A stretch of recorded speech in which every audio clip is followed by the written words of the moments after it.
Hello বন্ধুরা, সবাইকে মকর সংক্রান্তি অনেক অনেক শুভেচ্ছা ও ভালোবাসা। আর আজকে দেখো আমি উঠেছি অনেক ভোর, চারটে থেকে আর 4টে থেকে উঠে। আর যেহেতু আর দুটো পুজো, মকর সংক্রান্তি এবং হরি পুজো একসঙ্গে হবে, বা মানে মন্দিরেও মকর পড়বে, আর আমাদের যে লক্ষ্মী পুজো আছে ওটাও হবে। লক্ষ্মী পুজো করবে বামুন ঠাকুর, আর হরি পূজা করবে আমাদের মন্দিরে গোসাই। তাই দেখো আজকে পুরো ঘরদোর তো গুছিয়ে নিয়েছি, তারপরে ধোয়াধুয়ি করেও নিয়েছি। আর আমাদের বার মানে গোবরের লাতা দেওয়া হয়, গোবর মানে গোবর চটকে, গোবর আর মাটি নয়, মাটির যেহেতু বারটা মেজে নেই মাটি, তাই আমি মেজে করে দিলাম দেখো গোবর দিয়ে। তাই পুরো বারটা মারা মানে আধ ঘন্টার কাছাকাছি লেগে যায় পুরোটা চারধার পুরো ছয় দেওয়ার জন্য।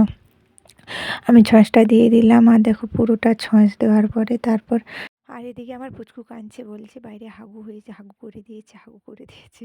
গোবরটা বলছে হাগু করে দিয়েছে। যাই হোক, ও কাঁদছে, ওকে তো ঘরের মধ্যে বলছে বাড়ানো হবে না। যাই হোক, ছঁচটা দিয়ে পুরো কমপ্লিট করে দিলাম। দেখো কতটা এই পাশে মানে বাঁধে উঠলে আমাদের রাস্তা থেকে ঢালাই, আর পুরো নিচটা মাটি। আর এদিকে চলো, আজকে দেখো সকালটা দেখো, এখনও সূর্য ঠিকঠাক সূর্য মামা বের হয়নি।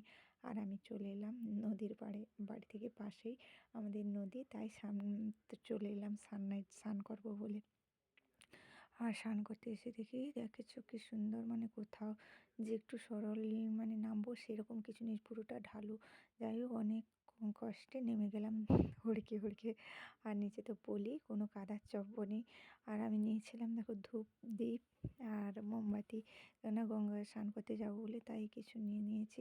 ধূপ দীপ দিতে হয়, তাই দিয়ে দিলাম গঙ্গা মাতার উদ্দেশ্যে।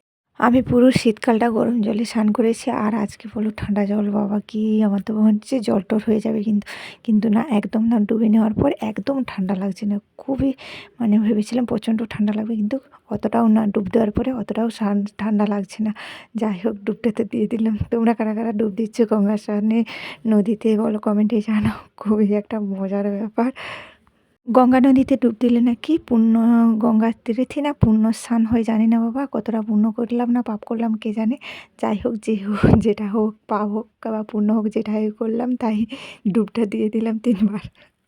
তারপর বাড়িতে ফিরে এলাম, দেখো পুজোর জোগাড়, 5 রকমের ফল, মিষ্টান্ন এবং ভাজাভুজি, আলু ভাজা, বেগুন ভাজা, কলা ভাজা এবং নাড়ু, লুচি, আর সব কিছু রেডি করে নিলাম। আর পুজোর জন্য যেহেতু পুজো হবে, আর বামুন, আমাদের মকর সংক্রান্তি পুজোটা রাত্রে হওয়ার কথা, কিন্তু আমার বাবার বাড়িতে রাত্রে হয়, কিন্তু আমাদের বাড়িতে মকর সংক্রান্তি তাড়াতাড়ি হয়ে যায়, মানে 11টার মধ্যে বামুন আসবে, চলে এসছে। আর এদিকে মন্দিরেও পুজোটা হয়ে যাচ্ছে, মানে দিনের বেলা সব কিছুই কমপ্লিট হয়ে যাচ্ছে।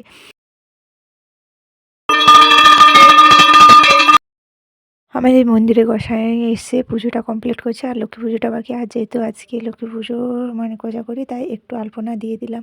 এটা নন্দী মানে বাইরে, আর একটু ধরে ঠাকুরের সিংহাসনের কাছে একটু আলপনা দিয়ে দিলাম। তারপর দেখো, আর আজকে যেহেতু লক্ষ্মী মাতার পুজো, তাই আলপনা দেবো না তাও কিন্তু হয় না। দেখো এটা বাইরে আলপনা দিচ্ছে, আমি কিন্তু আলপনা দিতে যাইনি। যাই হোক, একটু বাঁকিয়ে ডাকিয়ে কি আলপনা দিয়েছে আমিও জানি, তোমরা কিন্তু কমেন্টে আবার বলো না যে আলপনাগুলো খারাপ হয়ে গেছে। দেখো, যাই হোক, এটা নিশ্চয়ই। আর আমাদের উপরে যখন সিঁড়িতে থাকে, তাই সিঁড়ির ওপরটাও আমি একই ডিজাইন দিয়ে ছেড়ে দিলাম। জানি না আলপনাগুলো কেমন দেখাচ্ছে। দেখো, এই তো এটা পুরো দরজা, আর এই রুমটার মধ্যে আমার লক্ষ্মী মাতা থাকে, মানে লক্ষ্মী শিব সবাই থাকে। আর দেখো, এটা পাদুকা আর মই জই না কি সব আঁকতে বলে, আমি এঁকে দিয়েছি, মানে পুরো ফেচকে দিয়েছি। যাই হোক,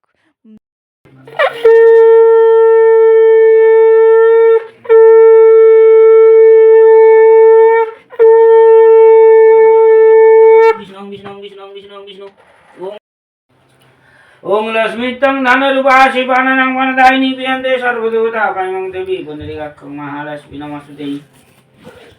ओम गणेश विघ्नेश गिरिजानन्दनं प्रभु सर्वविघ्न विनाशाय श्रीगणाधिपते नमः। एते गन्धपुष्पं नाङ्गनवत्तादि नमः। एते गन्धपुष्पं। দেখো, আমাদের লক্ষ্মী পুজোটা তো কমপ্লিট হয়ে গেল, আর মন্দিরেও পুজো কমপ্লিট, মানে পুরো সব দুটো পুজোই কমপ্লিট। তারপরে বসে গেল, আর আজকে দুটো পুজো, এদিকে পুজোর ঝামেলা, আর ওদিকে আমাদের বড়জের লোক হয়েছে জানো তো, পান গুছানোর, মানে এত চাপ, এত চাপ, প্রচণ্ড চাপ। আর চলো, আমি ওদিকে পট তো পুজোটা হয়ে গেছে, এবার উনুনটা লাগাবো রান্নার জন্য। আর কি কি রান্না করবো তোমাদেরকে বলেই দেবো। আর আমি প্রত্যেকবারে যখন পনির রান্না করতে যাই তখন ভেঙে যায় পনিরগুলো, তাই এবারে আর ভাঙবে না বলে একটা একটা করে মানে কম কম করে ভেজে নিয়েছি পনিরগুলোকে। তাই দেখো সবগুলো আমি লাল লাল করে খুব সুন্দর করে ভেজে নিয়েছি, আলুগুলোকেও ভেজে নিয়েছি লাল লাল করে। আর এমন ভেজেছি যেমন আলুগুলো পুরো সিদ্ধ হয়ে গেছে। আর মটরগুলোকেও আমি নেড়ে নিলাম। তারপর দেখো এতে মশলা দেবো আদা, জিরে, লঙ্কা এবং টমেটো কুচি আর গোটা এলাচ, কাঁচা লঙ্কা মানে মরিচ যাই বলো, এই হলো দেখো মশলাটা তুলে দিলাম। এখানে সব মশলাগুলো আমি ভালো করে নাড়াচাড়া করে নেবো, কেন ভালো করে টমাটোমটা এখন না হতে একটু দেরি হয়। তারপরে টমাটোমটা একটু গলে এলে আমি আদা জিরা লঙ্কা এবং ধনেপাতা কুচি দিয়ে দেবো এবং মটর আগে থেকে নেড়ে রাখা মটর, পনির আর আলুগুলো ভালো করে দিয়ে নাড়াচাড়া করে নেবো। আর আমি এখানে বেশি জল ইউজ করবো না, কারণ আমার ঘন্ট হবে, তো তাই এটাকে একবার খুব মাখামাখি রান্না করবো। তার দেখো ওই জন্য গার লোক হয়েছে, মানে নিরামিষ তোমাকে কী অনেক 3-4টে না দিলে মনেই ধরে না। দেখো এইদিকে হয়তো আমার ঘন্ট হয়ে গেছে, আর একটা ওলকপির ভাজা আর এটা বাঁধাকপির চচ্চড়ি, এই হলো আজকের মেনু। আর দেখো পাশে তো মানে আজকে পিঠে হবে না, এইদিকে যতই চাপ থাকুক না কেন আজকে পিঠে হবে না এমন হতেই পারে না। আর বন্ধুরা দেখো পিঠের জন্য আমাদের চাল গুঁড়ি ছিল, তাই আর অত খাটনি করতে হলো না, অল্প একটু চাল ফেলেছিলাম বাটার জন্য, সেটা ভাজা পিঠে হলো। মানে এটা দেখো ভাজা পিঠে কম করে হয়ে গেছে। তারপরে আর এটা হবে দুধ পুলির জন্য। আর দেখো নারকেল টারকেল সব কিছু রেডি। আজকের দিনে অনেক অনেক পিঠে পার্বণ করতে হয়, কিন্তু হাতে সময় কম। তোমরা দেখে তো বললাম আমাদের প্রচুর প্রচুর কাজ, তাই বেশি পিঠে পরিশ্রম করলাম না, তাই দুটো পিঠে করে দিলাম। কেননা দেখো প্রচণ্ড কাজের চাপের মধ্যে আছি, তার উপরে এত সব সামলানো। আমাদের এখানে দুটো আইটেম হচ্ছে, আর এদিকে আমার ছেলে বলছে গুড় পিঠে খাবে, জানো তো, সেই তেলে ভাসানো মানে তেলে ময়দা দিয়ে সেই ভাসা পিঠে, তাকে বলে গুড় পিঠে, সেই পিঠে খাবে। তার একা করা সম্ভব নয়, তাই আমার কাকিমা, আমাদের মা সবাই একসঙ্গে বানালাম। আর একসঙ্গে আজকে যেহেতু এত সব পুজো পিঠে অনেক কিছু, তাই সবাই একসাথে আমরা আনন্দ করে খুব করলাম। আর দেখো পিঠে বানাতে গেলে আমি তো আমাকে দিয়েছে কাকিমা বলে থাসো, আর আমার তো থাসতে গিয়ে আমি কী করেছিলাম, আমি থাসবো আর আমি গড়বড় করবো না তা বলে কি হয়, আমি তো থাসতে গিয়ে পাতলাই করে দিলাম। আর কাকিমা তারপর আবার ময়দা মিশিয়ে আবার খুলিগুলোকে টানছে, আমাকে দিলে আমি গড়বড় করেই ছেড়ে দিই। যাই হোক, তারপর দেখো আমি তো খুলিটা টানতে খুব ভালো করে জানি, আর ভেতরে পুর দিয়ে মোড়ার সময় এপাশে বেঁকে যাবে ওপাশে বেঁকে যাবে, কিন্তু আমি ঠিকঠাক পিঠা বানাতে জানি না। যাই হোক, তোমাদেরকে বানিয়ে দিলাম, যে খেতে হয় তাই খেয়ে নিলাম বানিয়ে। তারপর চলো সবগুলো মোড়া, আর এই পিঠেগুলো করতে অনেক অনেক টাইম লাগে। যদি ভাপা করো বা মানে সিদ্ধ করো, সিদ্ধ করে তারপরে দুধের উপরে ছাড়ে, আর আমরা ডাইরেক্ট দুধ ফুটবে, তারপর পিঠেগুলোকে পরপর ছেড়ে দেবো। দেখো এই তো কত সুন্দর পিঠে, দেখো এটা আমাদের অনেকগুলো পিঠে, মানে 1 কেজি চালের পিঠে অনেক হয়েছে।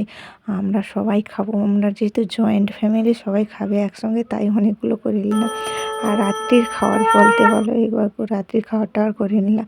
আর রাত্রিতে আর কে খায় বলো, এইসব প্রসাদ আর এইগুলো খেয়েই থেকে যাবে। খুব সুন্দর হয়েছে দেখো, আমি ভিতর থেকে কেটেও দেখে দিচ্ছি, দেখো কিছুই নেই, খুব সুন্দর পিঠেটা হয়েছে, মানে দুধের সঙ্গে মিক্সড। আর ভিতরে যে বলছিলাম চিনি আর নারকেলটা, দেখো খুব সুন্দর মিয়ে খুব একটা ফ্লেভার দাঁড়িয়ে গেছে।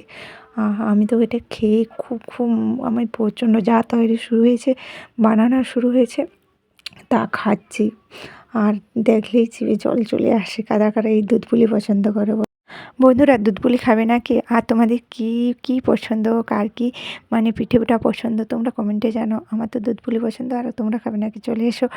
আর বন্ধুরা আমার একটা প্রবলেম আছে, কি বলো তো, এই আলতা পরতে গেলে কাঁধে আলতা পরতে গেলে পায়ের গোড়ালি ফেটে যায় বলো, আমার প্রচণ্ড আলতা পরতে গেলেই গোড়ালি ফেটে যায়। আর এদিকে সংক্রান্তি বৃহস্পতিবার হলেই আলতা পরে, কিন্তু কিছু করার নেই। যাই হোক, তারপর পাগুলো ধুয়ে নিই, কারণ কেননা বলো তো, যাদের পা মানে কালা পড়ে যায় না আলতাগুলো, তুমি পরার পর ধুয়ে দেখবে লাল টক করে কি সুন্দর। আর এদিকে দেখো বলেছিলাম না পান হয়েছে, আর দেখো পান এতে কত পান আর লুকু হয়ে গেছে। আর আমাদের সকালে খাওয়ার জন্য আজকে সকালে ঘুগনি করেছিলাম, কেননা শীতকালের বেলা, তাই একবার ভাত আর একবেলা মুড়ি দিয়ে দিলাম। যারা আমার ভিডিওটা পুরোটা দেখলে তাদেরকে অসংখ্য ধন্যবাদ, এতক্ষণ সময় টাইম দেওয়ার জন্য অসংখ্য ধন্যবাদ। আর যারা দেখলি না স্কিপ করে ওপরের দিকে চলে গেলে তাদেরকে অসংখ্য ধন্যবাদ। এখনকার মতো টাটা।